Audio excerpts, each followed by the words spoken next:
অস্ট্রেলিয়ার অনেক বিখ্যাত একটা জায়গা, সিডনির একটা বিখ্যাত জায়গা।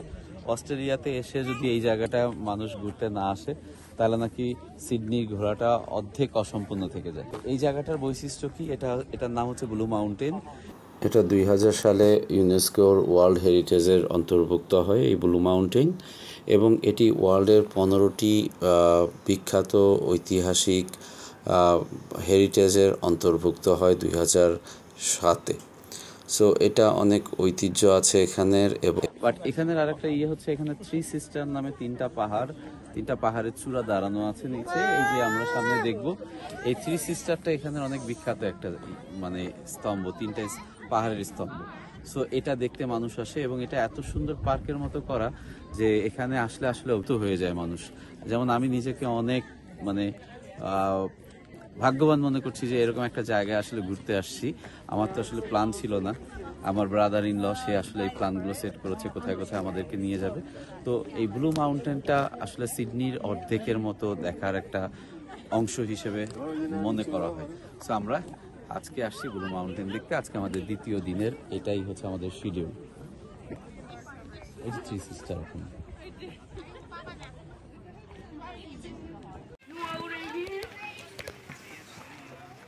থ্রি সিস্টার যাওয়ার রাস্তা।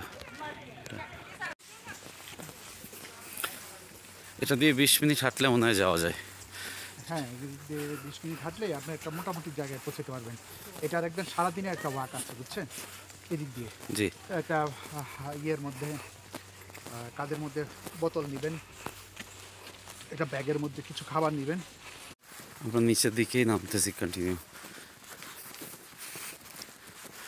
নিচের দিকে নামাটা সোজা।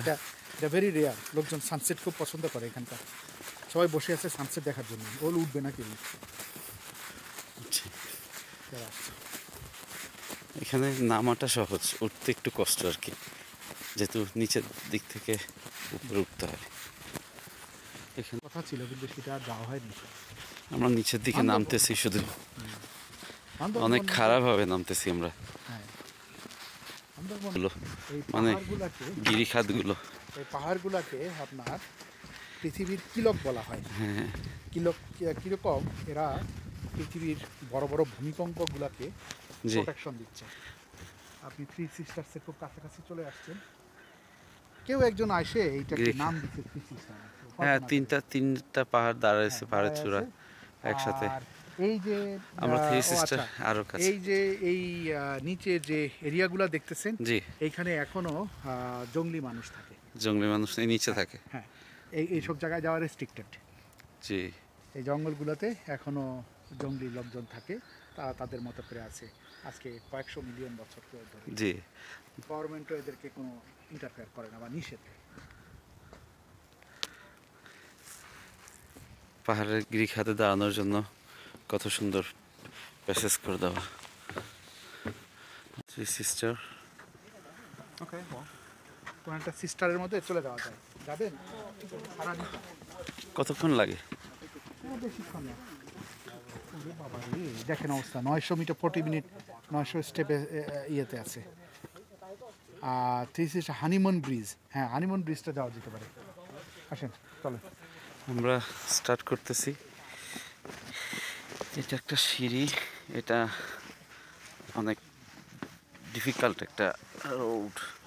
আমি জানি না এটা যাওয়াটা ওয়াইজ হচ্ছে কিনা, বিশেষ করে আমার জন্য। আমার যে ওয়েট, এই ওয়েটে আসলে এরকম একটা জায়গায়,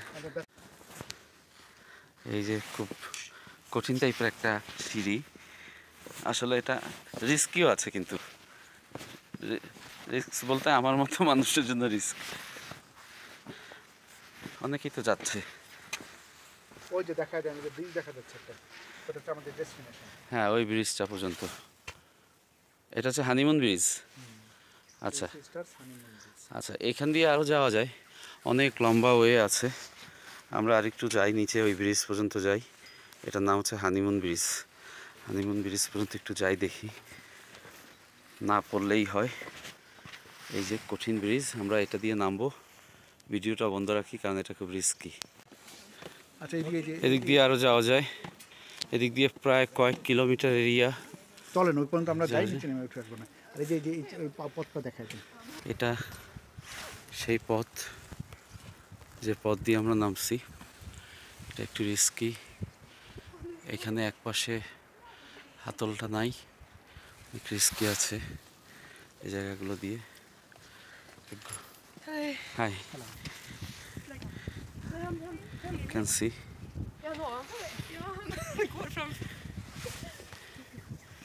এখানে দাঁড়ানোর জায়গা ছিল, কিন্তু গভর্নমেন্ট যে কোনো কারণে রেস্ট্রিকশন দিয়ে দিছে, এখানে যাওয়া যায় না।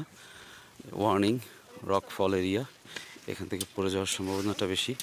আমরা আসলে অনেক রিস্ক নিয়ে আসছি এখানে, অনেকেই আসতেছে আসলে রিস্ক নিয়েই আসে। কথা হচ্ছে খুব কেয়ারফুলি নামতে হয়।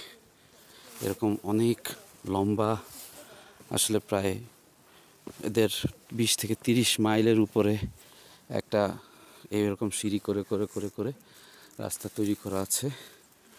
চাইলে কেউ ঘন্টার পর ঘন্টা হেঁটে এই ধরনের অ্যাডভেঞ্চারগুলো করতে পারে। বিভিন্ন জায়গায় ওয়ার্নিং সাইন দেওয়া আছে। এই যে ওয়ার্নিং সাইনগুলো দেওয়া আছে এখানে দেখেন, রকফল এরিয়া, এখান থেকে যাওয়া নিষিদ্ধ, ডেঞ্জার। কেন? Area close due to conditions আর ওয়ার্ক। আসলে যদিও বলতেছে কন্ডিশন ওয়ার্কস বা কন্ডিশন আপনার ভালো না, কিন্তু এটা খুবই রিস্কি। অনেকেই খুব রিস্ক নিয়ে এই ধরনের সাইড জায়গাগুলোতে যায়, যে অনেকে পড়ে যায়। তো এই যে এই সাইডগুলোতে যায়, যে পড়ে যায়। তো এইসব কারণে এখানে করে দেওয়া হয়েছে, ক্লোজ করে দেওয়া হয়েছে। এখানে three sister is closed to abseiling and ক্লিম্বিং,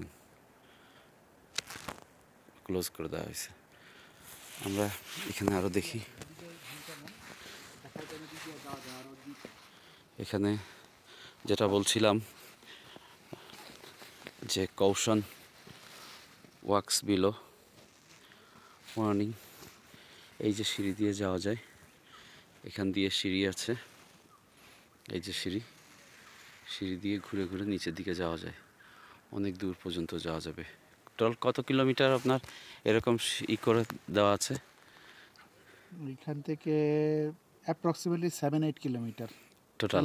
হ্যাঁ, টোটাল যদি আপনি কমপ্লিট করতে চান ট্রেইল, এটা একটা ট্রেইল, এই ট্রেইল দিয়ে হেঁটেই শুধু যেতে হয়, এটা অন্য কোনোভাবে যাওয়া যায় না।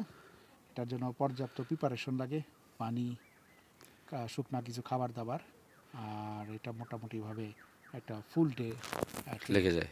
তো এটা আপনি ইচ্ছা করলে পুরোটাও শেষ করতে পারেন, আবার বিভিন্ন জায়গায় আছে ওইটা শেষ করে আবার রিটার্নও করা যায়। আচ্ছা তো অনেকে চেষ্টা করে পুরোটা শেষ করতে, না পারলে ওখান থেকে রিটার্ন করে। আচ্ছা, রিক্স কি, মানে কতটুকু কি রিক্স আছে এখানে? রিক্স না, রিক্স ওইরকম কিছু নাই, কারণ গভর্নমেন্ট যদি চিন্তা করে যে এখানে খুব এক্সট্রিম টাইপের রিক্স আছে, তাহলে তারা ট্রেলগুলো বন্ধ করে দেয়। আচ্ছা। এই মুহূর্তে যেমন একটা বন্ধ আছে, ও, এই ট্রেলটা কিন্তু এখন আপাতত কিছুদিনের জন্য ক্লোজ করা, কারণ গত কয়েক মাস আগে অস্ট্রেলিয়াতে প্রচুর বৃষ্টিপাত হয়েছে, বিভিন্ন জায়গাতে পাথর অন্যান্য কিছু লুজ হয়ে গেছে, তো এগুলা পড়ে টরে আছে। তো এগুলার মেরামতের রিপেয়ারের কাজ চলতেছে, কাজ শেষ হইলে আবার হয়তো ট্রেলটা ওপেন করে দেওয়া হবে। আর গভর্নমেন্ট পর্যাপ্ত চেকিং করেই এগুলো ওপেন করে।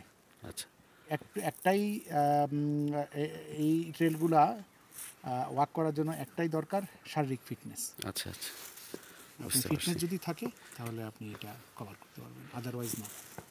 ওকে, তারা আসলে উঠে আসলো এখন, পাচ্ছে আসলে এটা খুবই কষ্টের, পাটা ধরে যাচ্ছে, এই করতেছে।